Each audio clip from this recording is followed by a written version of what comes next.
Once again, you are most welcome to my channel and to this doubt clearing class. इस video में हम unless, until और till इनके बीच क्या difference होता है, इनके बीच जो कन्फ्यूज़न होता है उस डाउट को क्लियर करेंगे। अनलेस का यूज़ कब करेंगे, अनटिल का यूज़ कब करेंगे और टिल का यूज़ कब करेंगे, कब यह कंजंक्शन होगा और कब यह प्रीपोजिशन होगा, कैसे यूज़ करेंगे, आइए इस वीडियो में हम अच्छी तरह से जानते हैं। सबसे पहले हम अनलेस को देखते हैं, UNLESS अनलेस। ठीक है, यह सिर्फ कंजंक्शन की तरह से यूज़ किया जाता है।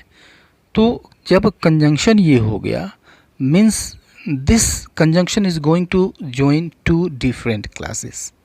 दो डिफरेंट क्लासेस को यह जोड़ेगा आपस में, जिसमें से एक शर्त बताएगा और एक रिज़ल्ट बताएगा। हिंदी में इसका अर्थ होता है अगर नहीं, मीन्स इफ़ नॉट। ठीक है, तो जो क्लॉज शर्त बताता है उस क्लास के ठीक पहले हम अनलेस का यूज़ कर देते हैं। ठीक है, और जो शर्त बताने वाले क्लासेस होते हैं, आप ध्यान रखेंगे इनको फ्यूचर में कभी नहीं लिखा जाता है, इनको या तो प्रेजेंट में लिखा जाता है या फिर पास्ट में लिखा जाता है।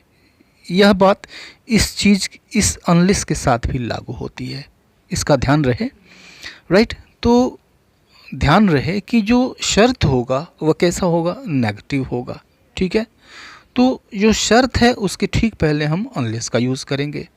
जैसे एग्जाम्पल देखिए, अगर वह अपनी गलती नहीं स्वीकार करता है तो उसे नौकरी से निकाल दिया जाएगा। ठीक है, दो क्लासेस हैं, आपको दिख रहे हैं साफ साफ।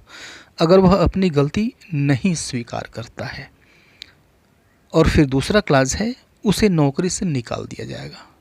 शर्त क्या है, अगर वह अपनी गलती स्वीकार नहीं करता है, ये शर्त है।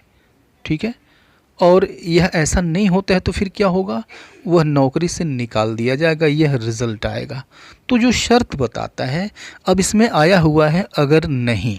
ठीक है, ऑलरेडी यह नेगेटिव है। अनलेस नेगेटिव सेंस देता है, अर्थ देता है, इसलिए इसको अलग से नेगेटिव बनाने की ज़रूरत नहीं है। अनलेस के साथ कोई दूसरा नेगेटिव वर्ड यूज़ नहीं किया जाता है। ठीक है, अनलेस में नहीं ऑलरेडी है। तो he will be fired, he will be fired यानी उसे निकाल दिया जाएगा, नौकरी से निकाल दिया जाएगा। ठीक है, फायर मीन्स होता है नौकरी से निकाल देना। He will be fired unless he admits his mistake, unless he admits his mistake, यदि वह अपनी गलती नहीं स्वीकार करता है, अगर वह अपनी गलती नहीं स्वीकार करता है। ठीक है, तो अनलेस से जो क्लास शुरू हुआ वह शर्त वाला क्लास है, कंडीशन वाला क्लास है। ठीक है, यह ऑलरेडी नेगेटिव है, इसके साथ दूसरा कोई नेगेटिव वर्ड नहीं यूज़ होगा इस क्लास में।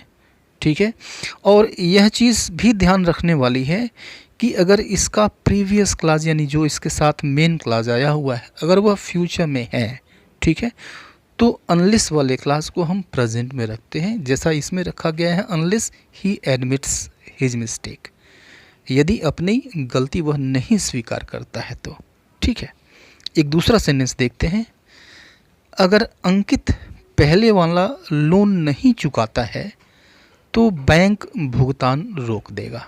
ठीक है, तो अब देखिए शर्त क्या है, नहीं चुकाता है, अगर नहीं लोन चुकाता है तो रिज़ल्ट क्या होगा, बैंक भुगतान रोक देगा, यह रिज़ल्ट है।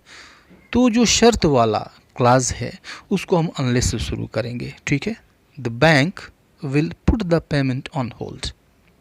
Right, the bank will put the payment on hold unless Ankit clears the previous loan. Right, तो अब देखिए रिजल्ट क्या होगा, the bank will put the payment on hold, bank भुगतान रोक देगा अनलेस यदि नहीं अंकित क्लियर्स द प्रीवियस लोन, अगर अंकित प्रीवियस लोन पहले वाला लोन नहीं क्लियर करता है, नहीं चुकाता है तो। ठीक है, तो दोनों चीज़ों का यहाँ पे ध्यान रखा गया है। राइट, कंजंक्शन की तरह से यूज होगा, अनलेस सिर्फ कंजंक्शन की तरह से यूज होता है। ठीक है, आइए देखते हैं अनटिल को। तो अनटिल को हम दो तरीके से यूज़ करते हैं, preposition की तरह और फिर conjunction की तरह। एज अ preposition या फिर एज अ कंजंक्शन, दोनों तरीके से आप यूज़ कर सकते हैं। सबसे पहले हम देखते हैं प्रेपोजिशन की तरह, ठीक है। तो जब इसको प्रेपोजिशन की तरह से आप यूज़ करते हैं तो ये अर्थ देता है तक का, ठीक है, यानी किसी समय तक, टाइम की बात करेगा, या ध्यान रखें समय की बात करेगा, यानी यह अप टू का अर्थ देता है। जैसे देखिए, हम लोग 10 बजे तक चेस खेले, ठीक है, 10 बजे तक, राइट। तो अंटिल यूज़ करते हैं और उसके बाद से हम टाइम यूज़ करते हैं। We played chess until 10 o'clock, we played chess until 10 o'clock, यानी 10 बजे तक हम लोग चेस खेले, ठीक है। अंटिल का यूज़ यहाँ पे प्रपोजिशन की तरह से हुआ है, राइट। वे लोग आधी रात तक नाचते रहे, ठीक है। तो काम कब तक हुआ भाई? आधी रात तक, यहाँ भी टाइम दिया हुआ है, ओके, अंटिल मिडनाइट, आधी रात तक। They kept dancing until midnight, they kept dancing until midnight. अब यहाँ से यहाँ पर हम अंटिल को टिल से रिप्लेस भी कर सकते हैं विदाउट चेंज इन मीनिंग। अर्थ में बिना परिवर्तन किए हम टिल से इसको हम रिप्लेस कर सकते हैं। टिल और अंटिल ये दोनों एक जैसा अर्थ देते हैं सामान्यतः, ठीक है। इसको आप इन दोनों सेंटेंसेस को आप ऐसे कह सकते हैं, we played chess till 10 o'clock, यानी हम 10 बजे तक चेस खेले। तो टिल का भी अर्थ तक होता है, अंटिल का भी अर्थ तक होता है। इसी तरह से इस सेंटेंस को हम ऐसे भी कह सकते हैं, they kept dancing till midnight, they kept dancing till midnight, ठीक है। तो तक यानी टिल और अंटिल, इसके बाद से अगर प्रेपोजिशन की तरह से यूज़ करते हैं तो इसके ठीक बाद टाइम आएगा, टाइम लिखते हैं, राइट। लेकिन अगर यही तक दूसरे तरह का अर्थ देता है, ओके, जैसे यह तक अगर क्वांटिटी बताता है किसी वस्तु की, या फिर नंबर बताता है व्यक्ति की या फिर वस्तु की, तो इस तक के लिए हम टिल का यूज़ नहीं कर सकते हैं, ठीक है, राइट। इसके लिए हम अप टू का यूज़ करेंगे, ओके। तो अप टू यह समय के लिए भी यूज हो सकता है, क्वांटिटी और नंबर के लिए भी यूज हो सकता है। जैसे इस गाड़ी में 5 आदमी तक बैठ सकते हैं, ठीक है, यानी अधिकतम 5 आदमी, तक कहने का मतलब अधिकतम। इस गाड़ी में 5 आदमी तक बैठ सकते हैं। तो यहाँ पर तक यह बता रहा है आदमी की संख्या को, नंबर को बता रहा है। तो इसके लिए हम अप टू का यूज़ करेंगे, टिल का यूज़ या अनटिल का यूज़ नहीं करेंगे। This van can take up to 5 people, this van can take up to 5 people, यानी इस वैन में 5 आदमी तक बैठ सकते हैं, ठीक है। ठीक इसी तरह से तक यह कभी कभी डिस्टेंस के बारे में बताता है, दूरी के बारे में बताता है।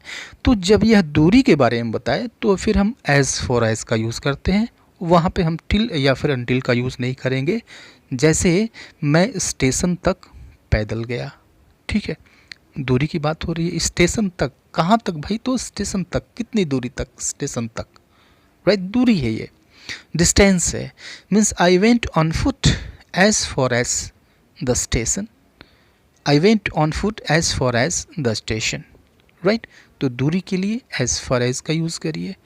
किसी वस्तु या व्यक्ति की नंबर के लिए या फिर क्वांटिटी के लिए आप यूज़ करिए अप टू का, ओके। तो ये तो टिल और अनटिल की बात हो गई। टिल और अनटिल को हम कंजंक्शन की तरह से भी यूज़ करते हैं, पीछे हमने प्रेपोजिशन की तरह से यूज़ करके देखा। इसको हम कंजंक्शन की तरह से भी यूज़ करेंगे, ठीक है। तो जब कंजंक्शन होगा तो टिल और अनटिल दोनों के बाद इन दोनों का भी मतलब एक ही होता है, ठीक है, जब तक, ठीक है, या फिर जब तक नहीं। अनटिल मतलब जब तक नहीं, और टिल मीन्स होता है जब तक, राइट। तो प्रैक्टिकली इन दोनों का अर्थ जो है वो एक ही होता है। मैं बताऊंगा कैसे एक ही होता है।